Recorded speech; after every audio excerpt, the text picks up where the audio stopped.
마더스데이죠. 어머니 날입니다. 모든 어머니들을 주님의 이름으로 축복합니다. 우리 어머니 그러면 늘 이렇게 우리 가슴이 뭉클하죠. 왜냐하면 어머님들의 수고와 희생 때문일 겁니다.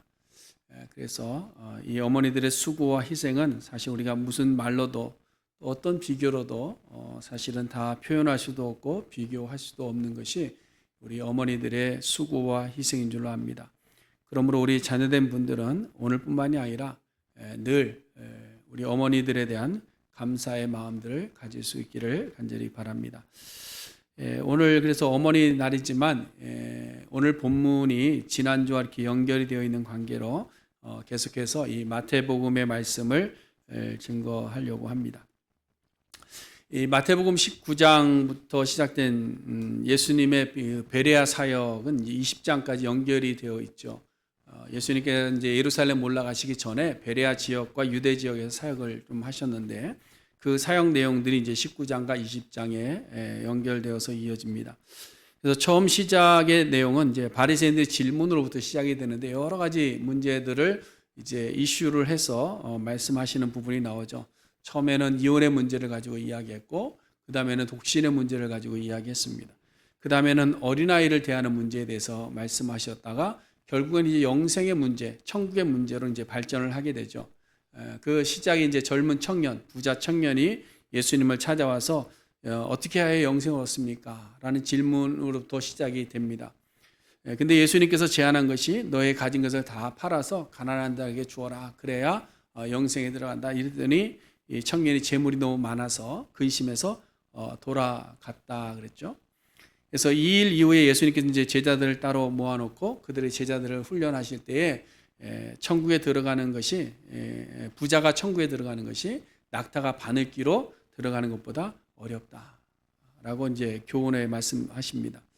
이 말을 들은 이제 베드로가 선뜻 나서서 그럼 자신들은 모든 것을 버리고 미래를 알지 못하는 퀘션 마크를 가지고 예수님을 따라왔는데 우리에게는 무엇이 있습니까? 라고 질문할 때 예수님께서 베드로에게 현세와 내세에 받게 될 놀라운 영광과 보상을 약속으로 말씀해 주셔서 이제 베드로의 마음속에 느낌표의 만족감을 가지게 되는 거죠.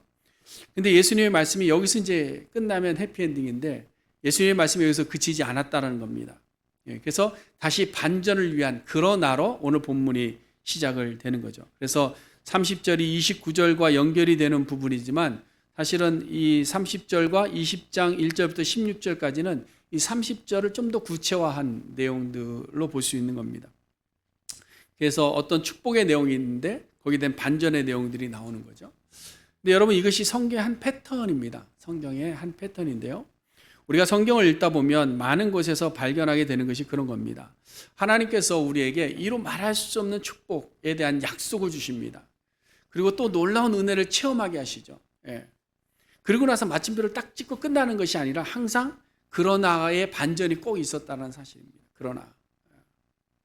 그래서 신약성경 고린도전서 10장에도 보면 12절에 사도 바울이 뭐라고 고린도 교회를 향해서 권면하는가 하면 그런즉 선줄로 생각하는 자들아 넘어질까 조심해라.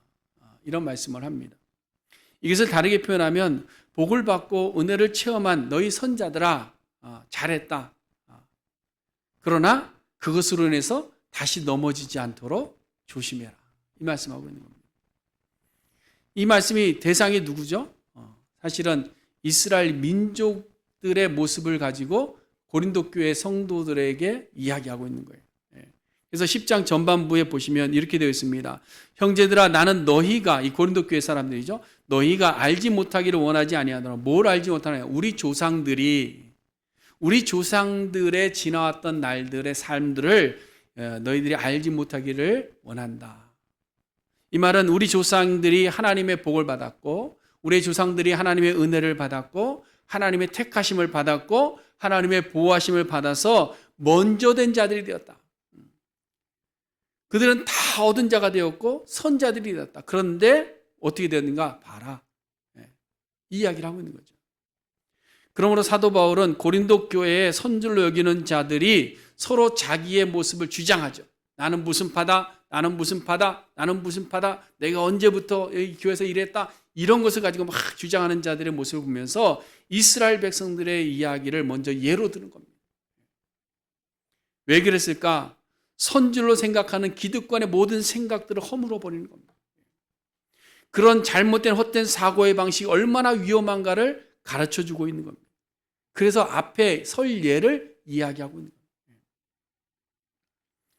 간혹 기독교 신앙인들 중에서 구원에 대해서 많이 오해를 가지는 분들이 있습니다. 어떤 오해인가 하면 나는 예수를 믿었기 때문에 나는 구원받았다 라는 겁니다. 그렇기 때문에 나는 이제는 모든 것이 형통할 것이다. 이제는 나는 모든 것이 행복할 것이다. 이런 착각과 오해를 하는 분들이 가끔 있습니다. 여러분, 우리가 예수 그리스도를 믿음으로 말미암아 구원받는 것이 하나님의 은혜이고 하나님의 복입니다. 그렇다고 해서 이제 구원받았으니까 내 마음대로 살아도 하나님 무조건 나를 용서하실 거야. 나는 어떤 잘못해도 나는 천국 갈 거야. 나는 다 용서받았으니 나는 어떻게 살아도 괜찮아. 내가 좀 게을러도 괜찮겠지. 이런 생각을 해서는 안 된다는 거예요. 근데 그런 생각을 하는 분들이 너무나도 많이 있다는 거예요. 근데 여러분, 성경을 자세히 보시면 하나님께서 구원받은 성도들 향해서 이제 네 마음대로 살아라 그렇게 말씀하지 않습니다. 절대 그렇게 말씀하지 않습니다. 언제나 하나님은 구원하시고 나서 그들에게 이야기하는 것이 넘어지지 않도록 조심해라. 그러면서 계속해서 싸워라. 계속해서 새롭게 되라. 하나님을 더욱더 공경해라. 하나님을 더욱더 경외해라. 하나님을 더욱더 붙쫓아라. 계속해서 이런 말씀하고 있어요. 이제 됐다. 이제 편히 쉬어라. 이 말씀이 없어요. 그뿐만 아니라 구원받은 성도들에게 하나님은 도리어 명령하십니다. 무슨 명령하시죠? 일해라. 앉아서 누리지 말고 일해라. 이 말씀하고 있는 거예요. 오늘 본문의 말씀이 그것을 우리에게 이야기하고 있는 겁니다. 그러므로 여러분, 우리가 신앙생활하면서 꼭 기억해야 되는 것이 예수 믿고 구원받았다라는 것은 이제 모든 것이 완성되고 끝났다라는 의미가 아닙니다. 우리는 이제 영원한 하나님의 나라를 위해서 싸움이 시작된 겁니다. 그렇죠? 싸움이 시작된 거예요. 오늘 본문에서 우리에게 이야기하는 것처럼 포도원의 품꾼들처럼 우리의 해야 될 일들이 시작된 겁니다. 그래서 예수님께서는 베드로에게 모든 것을 버리고 예수를 쫓는 자들이 이 말 현세와 내세의 복을 다 알려주시면서도 이어서 이야기하는 것이 뭡니까? 포도원의 품꾼의 비유를 통해서 너희들이 일하는 자가 되어야 된다. 이 말씀하고. 그러므로 우리도 오늘 말씀을 들을 때 포도원 품꾼된 자의 심정을 가져야 돼요. 아, 하나님께서 나를 포도원의 품꾼으로 포도원에 넣으셨구나. 이런 마음을 가지고 오늘 말씀을 대해야 될 줄로 압니다. 자, 그런데 오늘 본문을 이해함에 있어서 30절과 20장 16절 처음과 마지막에 반복되는 말씀에 대한 의미를 좀 우리가 분명히 좀 짚고 넘어가야 됩니다. 나중된 자가 먼저 되고 먼저 된 자가 나중된다 이런 말씀이 나오는데요. 이 먼저 되고 나중됨을 너무 순서적인 의미만 부여해서는 안 된다라는 겁니다. 그러다 보니까 어떤 해석이 나오는가 하면 먼저 된 이스라엘 민족보다 나중된 이방인 우리가 더 천국에 먼저 들어가고 천국에서 더 큰 자가 되는 이런 오해를 하게 되는 겁니다. 또 다른 오류는 뭐냐면 이것을 그냥 우리 말씀의 삶의 지혜로 적용을 하다 보니까 토끼와 거북이 이야기처럼 이야기하는 거예요. 지금은 우리가 좀 힘들고 어렵지만 인생 역전을 이룰 수 있다. 왜? 나중된 자가 먼저 된다고 그랬기 때문에. 뭐 이런 말씀을 하고 있는 거죠. 그러나 오늘 본문에서 예수님께서 하시는 말씀의 목적은 그런 것이 아닙니다. 누가 더 앞서느냐에 대해서 이야기를 하는 것이 아니에요. 누가 1등이고 누가 2등이냐 이 말씀을 하려고 하는 것이 아닙니다. 여러분, 순서라는 것은 뭐예요? 서열 정리잖아요. 서열 정리. 그렇죠? 서열 정리입니다. 상대적인 경쟁의식과 기복주의적인 어떤 성공주의에서 비롯된 것이 이 서열을 세우는 겁니다. 그러니까 우리는 이 서열이 없어야 되는 거예요. 그렇죠? 서열. 나는 저 사람보다 좀 낫다 이런 게 없어야 되는 거예요. 세상에서는 다 서열입니다. 서열을 정리합니다. 그러나 하나님 나라에서는 서열이 아니라는 거예요. 서열. 예수님의 의도는 뭐냐? 하나님 앞에서 먼저 된 자들이나 나중된 자들이 모두가 동등하다라는 것을 말씀하고 있어요. 동등하다. 그리고 하나님의 구원의 약속은 먼저 된 자나 나중된 자나 동일하게 임한다 이 말씀을 하고 있는 거예요. 그래서 하나님의 뜻은 하나님의 정하신 뜻대로 온전하게 이루어진다는 것을 말씀하기 위한 거예요. 그래서 우리의 생각 속에 있는 먼저 되고 나중됨의 개념을 가지고 오늘 본문에서 말씀을 하고 있는 거예요. 그래서 여러분 1절부터 말씀을 보시면 품꾼을 얻기 위해서 누가 움직이셨는가를 보면 알 수 있는 거예요. 먼저 되고 나중됨의 의미가 있다고 한다면 품꾼들이 먼저 나서야 되겠죠. 그런데 1절부터 보시면 품꾼을 얻기 위해서 누가 움직였습니까? 집주인이 움직였다는 거예요. 집주인이. 집주인은 포도원의 품꾼을 구하기 위해서 직접 나섰습니다. 아침 6시부터 서둘러 나가보고 일할 사람들을 포도원으로 들여보냈습니다. 9시에 또 나가봅니다. 누가 나갔어요? 집주인이 나간 거예요. 종시킨 것도 아닙니다. 품꾼 시킨 것도 아닙니다. 12시에도 집주인이 나갔고 3시에도 5시에도 다 집주인이 나가서 일꾼들 다 불러 모은 거예요. 한 사람 한 사람. 한 번도 일을 구하는 자들이 나에게 좀 일할 기회를 주세요라고 다가온 사람이 없었다는 겁니다. 일감을 찾아온 사람이 없이 다 주인이 나가서 부른 거예요. 이게 무엇을 우리에게 보여주느냐? 우리가 하나님 나라 백성 되고 구원받은 성도가 되는 이유는 우리가 하나님을 찾아간 것이 아니라 누가 우리를 찾아왔다? 하나님이 우리를 찾아오셨다. 하나님이 우리를 불러주셨다는 거예요. 성경에 보세요. 성경 보면 믿음의 조상 아브라함부터 한번 쭉 보세요. 다 누가 찾아갔는가? 하나님이 먼저 찾아갔어요. 믿음의 조상 아브라함에게도 하나님이 찾아가셨고, 위대한 지도자 모세도 하나님이 불러내셨고, 예수님의 제자도 예수님이 찾아가셨고, 그렇죠? 다 가서 불러온 거예요. 여러분, 우리는 어떨까요? 우리는 어떨까요? 우리는 우리가 스스로 찾아왔습니까? 스스로 찾아온 것 같이 느끼지만 그렇지 않습니다. 어떤 상황과 형편과 사람과 조건과 여러 가지 이유들을 통해서 하나님께서 우리를 그 계기를 통해서 우리를 불러주시는 거예요. 그래서 우리가 주의 전에 올라오게 되는 거죠. 근데 여러분, 이것이 왜 우리에게 이렇게 중요한가? 이 사실을 아는 것이 왜 이렇게 중요한가? 그래서 우리가 하나님 나라의 품꾼이 된 것은 전적으로 하나님의 은혜라는 사실을 알려면 이것이 중요한 거예요. 내가 구원받은 것이 은혜인 줄 알려면 나를 누가 부르셨는가를 아는 것이 중요하다는 거예요. 내가 목사 된 것이 내가 스스로 공부해서, 내가 스스로 선택해서, 내가 스스로 열심히 내서 이만큼 했다라고 생각하면 벌써 품꾼의 자격이 없는 거예요. 나를 세우신 분도 누구다? 하나님이시. 나를 예배의 자리에 불러주신 분도 누구다? 하나님이시. 그 주체가 하나님이심을 아는 것이 중요하다.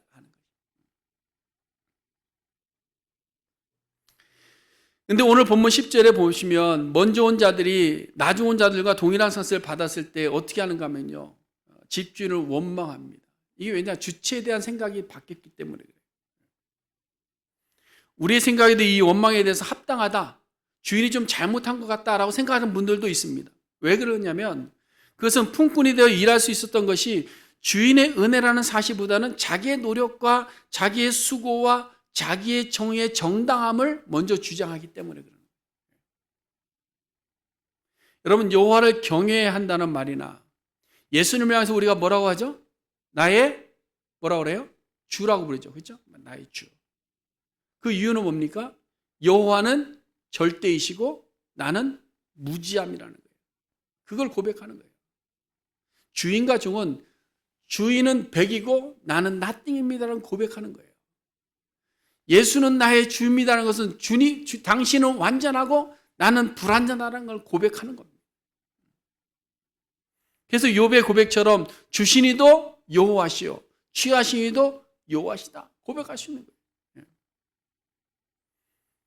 그래서 이 품꾼은요, 자기의 것에 대해서 스스로 평가해서 자기 한 만큼을 주장할 수 없어요. 왜? 주체자가 누구이기 때문에?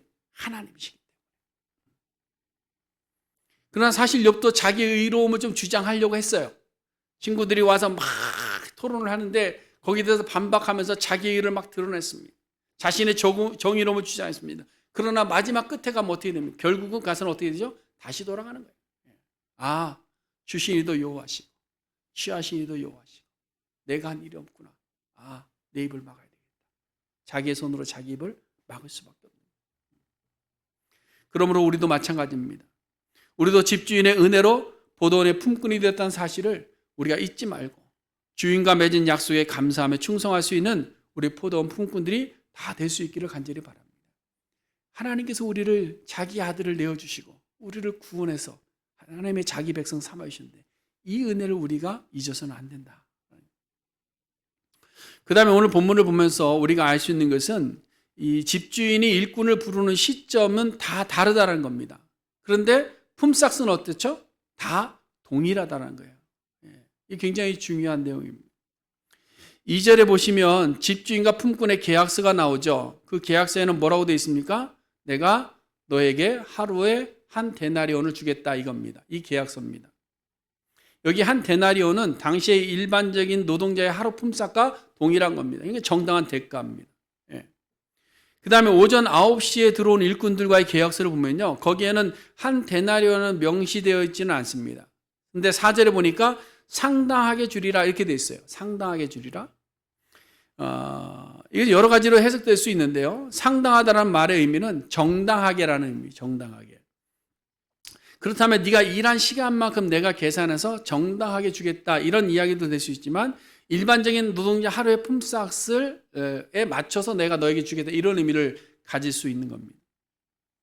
그러나 집주인이 나중에 계산한 것을 보면 계약서 상에는요. 명시되어 있지 않았다 할지라도 이미 주인은 뭐예요? 한 데나리온의 상당한 값을 지불하려고 준비하고 계셨다는 거예요. 그래서 그 다음 12시와 3시와 5시에 들어온 사람들은 이러한 표현이 없는 것으로 봐서 이미 약속한 계약과 동일하기 때문에 생략된 것으로 우리가 볼 수 있는 겁니다. 그러니까 집주인은 이미 포도원 품꾼들을 불러들일 때 아침의 시작이냐 아니면 점심의 시작이냐 저녁의 시작이냐 이것이 상관없이 모든 포도원에 들어온 일꾼들에게 한 데나리온씩을 주기로 작정하셨다는 거예요. 그리고 이 작정한 약속은 그대로 다 집행이 되죠. 그래서 8절 말씀에 보니까 이제 일이 다 마치고 저녁 6시가 됐습니다. 주인이 청지기에게 품꾼들을 다 모아라. 그리고 그들에게 약속된 품삯을 나눠주라고 이야기합니다.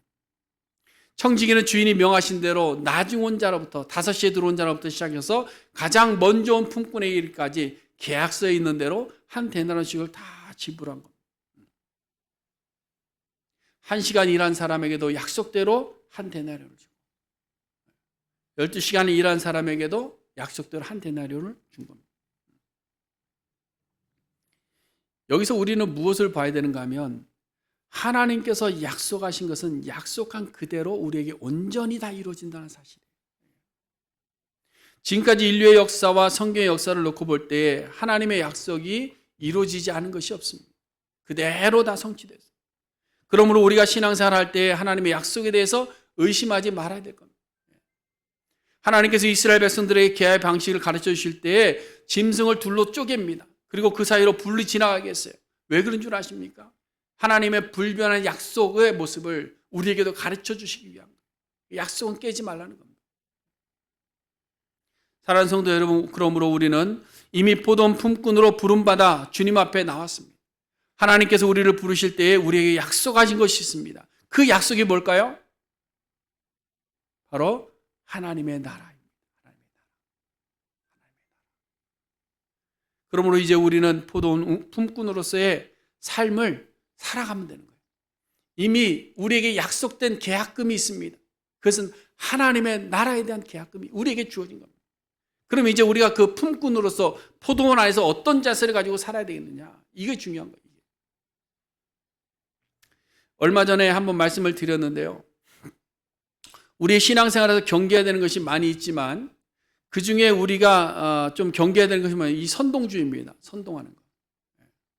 사람의 감정을 끄집어내기 위해서 사실 어떻게 보면 동기부여라고도 좋게 말하기도 하는데 사실 어떻게 보면 선동적인 것이 좀 많은데요. 기독교가 한때 부흥에 목숨 걸었던 시기가 있죠. 그래서 영혼 구원을 위한 목적으로 교회의 부흥을 목적으로 교회들마다 막 부흥회를 했습니다. 부흥회. 저도 기억을 하는데요. 부흥회 하면 항상 필요한 것이 뭐냐면 북이 필요했어요. 북. 왜냐하면 막 이렇게 해서 막 이렇게 업시켜야 되니까. 그래서 막 찬양할 때 계속 막 북만 똑같이 반복해서 치고 막. 그걸 막 일주일씩 했습니다. 한국에는. 일주일씩. 그래서 그 부흥회를 통해서 사실 한국 교회가 많이 부흥하기도 했습니다. 장점도 있었습니다.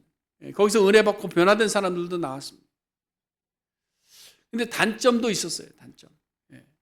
그것이 뭐냐면 사람들을 너무 기복주의로 선동했다는 거죠. 기복주의로. 또 상대적 우월감을 가질 수 있도록 선동한 겁니다. 예수 믿으면 믿지 않는 사람보다 잘 된다는 것으로 선동한 겁니다.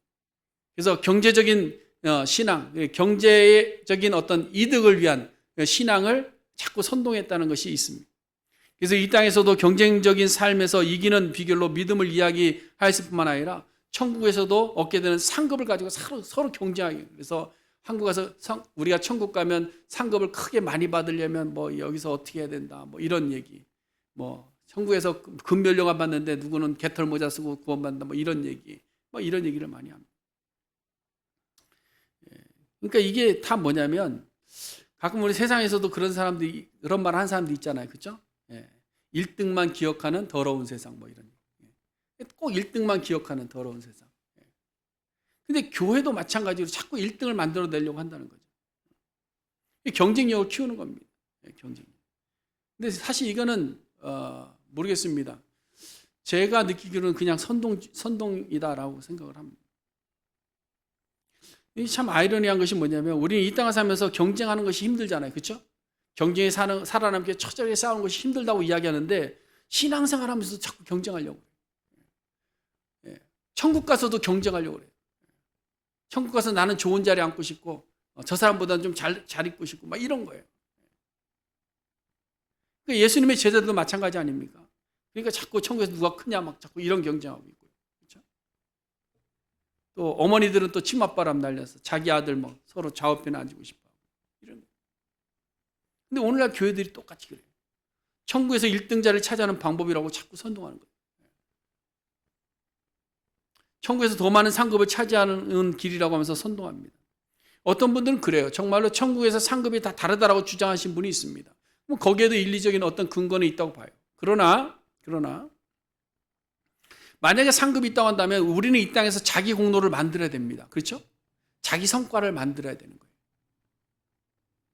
근데 우리가 천국 가는 길이 자기의 성과나 자기의 어떤 업적을 가지고 가는 것이 아니죠. 그렇죠?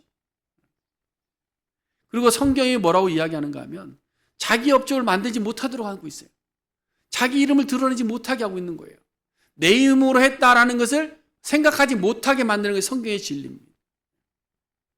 그래서 하나님께서 어떻게 하시느냐, 불가능한 상황에서 너 가만히 있어라. 내가 하는 것을 봐라. 내가 살아있음을, 내가 움직이는 것을 네가 봐라. 그리고 그걸 고백해라. 그걸 믿어라. 그걸 기억해라. 이 말씀을 하고 있는 거예요. 그러므로 우리가 포도원 품꾼이라고 한다면 철저하게 우리의 자세가 어때야 되느냐, 나의 나 된 것은 누구의 은혜다? 하나님의 은혜다라는 것을 고백할 줄 알아요. 그래서 먼저가 되는 열정이 아니라 맡은 자로서 나에게 맡겨주심에 감사하고 충성하는 자세가 우리에게 필요하다라는 거예요. 그러니까 여러분, 천국에서 내가 더 많은 영토를 차지하기 위해서 막 헌금 많이 하고 봉사 많이 하고 이게 잘못된 겁니다. 맡겨주셨으니까 감사함으로 하는 거예요. 나 같은 것에게 이런 거 맡겨주셨으니까 감사해서 하는 거예요. 오늘 본문에 보시면 어떤 사람은 정말 아침부터 일한 사람이 있는가 하면 어떤 사람은 1시간만 일한 사람이 있습니다. 이것은 오늘날 현실로 어떻게 적용해서 이렇게 표현을 하자면 이런 표현이 됐을지 모르겠습니다. 나면서부터 모태신앙으로 포도원 품꾼처럼 교회 안에서 열심히 일한 사람이 있는가 하면 어떤 사람은 세상에 다 즐기고 젊은 시절 막 이렇게 허랑방탕하다가 막 어떤 어려움을 만나서 예수님을 찾아와서 예수님의 부름받고 그때부터 하나님의 일을 한 사람이 있는가 하면 어떤 사람은 자기 일생 다 자기 마음대로 다 살다가 이제 죽을 날 가까우니까 이제 와서 내가 예수 믿고 하나님 일을 하겠다고 막 나오는 사람이 있는가 하면 다 다르다라는 거예요. 그래서 어려서부터 교회에서 자라고 신앙 안에 성장하며 하나님의 일에 평생 해온 사람이 있는가 하면 아니면 은퇴하고 나서 조금 일하는 사람도 있다는 거예요.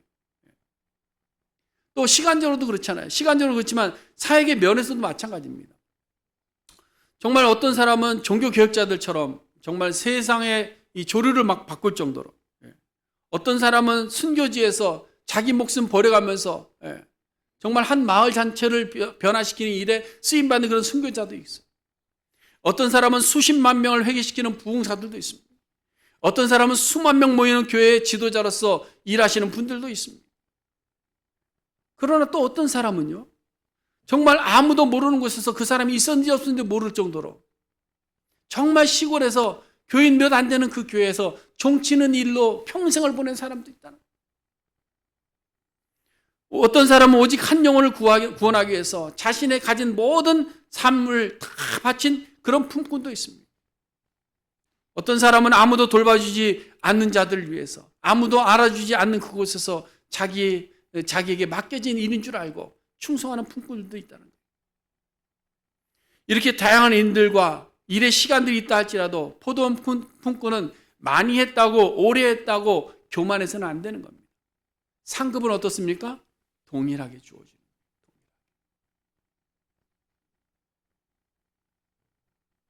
동일하게 주어지는 거예요.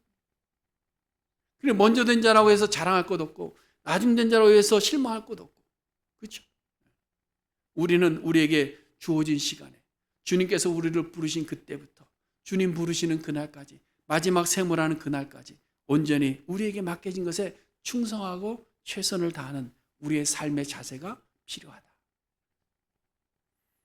근데 오늘 본문을 보니까 아직도 여전히 놀고 서 있는 사람들에 대한 언급이 있습니다. 3절에 보시면 제3시에 나가보니 장터에 놀고 서 있는 사람이 또 있는지라. 6절에도 제11시에도 나가보니 서 있는 사람들이 또 있는지라. 이 말은 아직 포도원 품꾼으로 들어가지 않은 자들이 있다라는 겁니다. 이런 생각이 해봅니다. 이 사람들이 처음부터 있었던 사람들일까? 아니면 일꾼들이 다 들어가고 나서 주인이 간 다음에 와서 장터에 있었던 사람일까? 보니까 저 6절 말씀에 보면요, 주인이 이런 말하죠. 너희가 어찌하여 종일토록 놀고 여기 서 있느냐, 이런 얘기가 있습니다. 그렇죠? 이걸 보면서 느끼는 것이 뭐냐면 처음부터 거기서 놀고 있었는데 포도원 집주인이 와서 들어가려도 안 들었던 사람들이 있는 겁니다. 그래서 어떻게 보면 이 말씀이 아직 예수 믿지 않는 사람들 향해서 주신 말씀이라고 이야기할 수도 있겠지만, 저는 이것을 좀 이렇게 바꿔서 생각해 보면 포도 집주인의 부름을 받았음에도 불구하고 아직 일하지 않고 있는 품꾼들의 모습이 아닐까라는 생각을 해보는 겁니다. 여러분, 자주 드리는 말씀이지만 우리 성도님들이 삶의 연수를 생각하면요, 어떤 사람은 신앙의 연수죠. 어떤 사람은 모태신앙으로부터 6시부터 부름받은 사람이 있고요, 어떤 사람은 70, 80에 부름받은 사람이 있습니다. 그럼에도 불구하고 이 시간은 긴데 여전히 놀고 서 있는 사람들도 있더라라는 거죠. 그렇죠? 우리가 구원받은 결과에만 만족하고 그 안에서 안주하는 자들이 돼서는 안 되는데 거기에 안주하면서 놀고 있는 사람들이 있더라라는 거예요. 우리는 부름을 받고 구원의 확신 가운데 영혼을 구원하면서 하나님 나라에서 일하는 자가 되어야 되는데, 일하는 것은 남이 하고 나는 그 은혜 속에서만 빠져 사는 그런 사람이 있더라라는 거예요. 여러분, 우리는 포도원에 불러주신 주인의 은혜에 감사하면서 정말 열심히 일을 해야 되는데 여전히 놀고 서 있는 사람들이 있더라라는 거예요. 여러분, 시간이 얼마나 남았는가 중요하지 않습니다. 그렇죠? 우리가 종말론적인 신앙을 가지고 살아가는 것이 중요한 일입니다. 우리의 인생의 마지막 시간이 언제인지 얼마 남지 않은 것, 그 중요한 일은 아닙니다. 그렇다고 해서 종말만 기다리며 살아가면서도 안 될 줄 압니다. 예수님께서 분명히 말씀하시기를 마지막 날은 누구만 한다? 아버지만 하신다. 그날이 분명히 오기는 오지만 그 날은 아버지만 하신다, 이렇게 말씀하고 있어요. 그렇다면 지금 우리가 해야 되는 것은 뭐냐? 우리에게 주어진 이 시간에 우리에게 맡겨진 일들을 우리가 충성되이 감당할 수 있어야 되겠다. 여러분, 요한복음 4장에 보시면 우리는 할 일 없다 생각하지만 요한복음 4장에 뭐라고 되어 있습니까? 눈을 들어 밭을 보라. 왜 보라고 그래요? 휘어져 추수하게 되었기 때문에. 그런데 추수할 일꾼이 없다라는 겁니다. 지금 우리가 여러 가지로 묶여있는 상황입니다. 관계적으로도 그렇고요, 경제적으로도 그렇고 환경적으로도 그렇고 많이 묶여있는 상황은 맞습니다. 그러나 사실 이때가 우리가 더욱더 하나님의 나라를 위해서 일해야 될 줄로 압니다. 일해야 되는 때입니다. 왜냐하면 세상이 악해지면 도리어 복음을 받아야 하는 사람들의 마음이 굳어지기 때문이죠.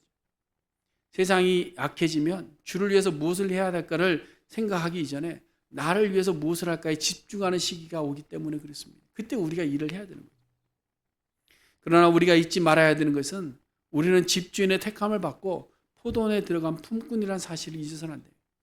그래서 우리는 자꾸 할 일을 찾아야 되는 거예요. 할 일을.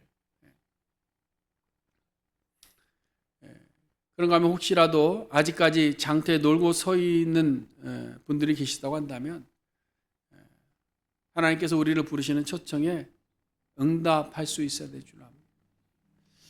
하나님께서는 지금도 품꾼을 부르고 계시죠. 하나님은 지금도 우리를 부르고 계십니다. 아마 여러분들에게도 마음속에 성령의 음성이 들릴 줄로 압니다. 내가 누구를 보내며 누가 우리를 위해서 갈고. 여기에 이사야 선지자는 대답했습니다. 내가 여기 있나이다. 나를 보내소서. 주변 국가들의 침공으로 인해서 국가적인 위기에 있었던 시기임에도 불구하고 힘들고 어려운 상황임에도 불구하고 이사야는 주인께서 포도원 품꾼으로 불러주실 때에 자신의 허물을 알면서도 자신의 연약함을 알면서도 시대적인 상황이 그리 좋지 않다는 것을 알면서도 부름에 순종합니다. 내가 여기 있사오니 나를 보내소서.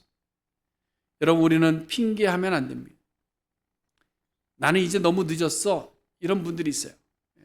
가끔 연세 드신 분들이 그래요. 나는 이제 너무 늦었어. 젊은 사람들은 또 뭐라고 합니까? 나는 지금 너무 바빠.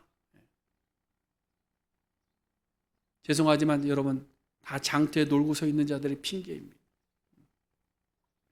천국을 사모하며 영원한 하나님 나라를 향해 가는 자들은 핑계해서는 안 됩니다.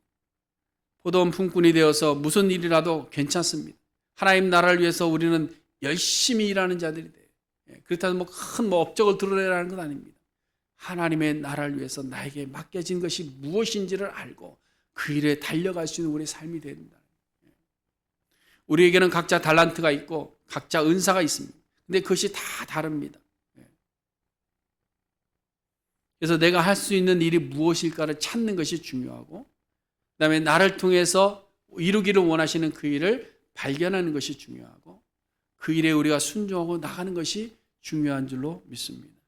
사랑하는 성도 여러분, 우리가 포도원 품꾼으로 일할 수 있는 것은 여러분 하나님의 은혜인 줄로 믿으시기를 바랍니다. 그러므로 일의 마감의 순간까지 우리에게 주어진 시간만큼 기회만큼 최선을 다해서 일하는 품꾼들 될 수 있기를 바랍니다. 그러나 여러분 우리가 하나님 일을 할 때에 우리의 이름을 드러낼 것이 아닙니다. 우리의 경력을 자랑할 것도 아니고요. 나의 업적을 내세울 것도 아닙니다. 왜냐하면 우리에게 맡겨주신 분은 누구예요? 포도원 주인이기 때문에 그렇습니다. 주인의 은혜가 아니고서는 우리가 포도원의 일을 할 자격 자체가 없습니다. 그럼에도 불구하고 하나님은 우리에게 맡겨주셨기 때문에 이제는 덤으로 살아가는 보너스 인생이 되는 거죠. 지금까지도 포도원 품꾼으로 충성하신 분들은 마지막 셈을 하는 그날까지 주어진 일에 최선을 다하시고 아직 포도원에 발을 들여놓지 않고 놀고 있는 분들이 계시다면 주인의 부름에 응답해서 포도원에 들어가 지금부터라도 작은 일에 충성하는 품꾼으로 살아갈 수 있게 되기를 주님의 이름으로 간절히 축원해 드립니다. 기도하겠습니다.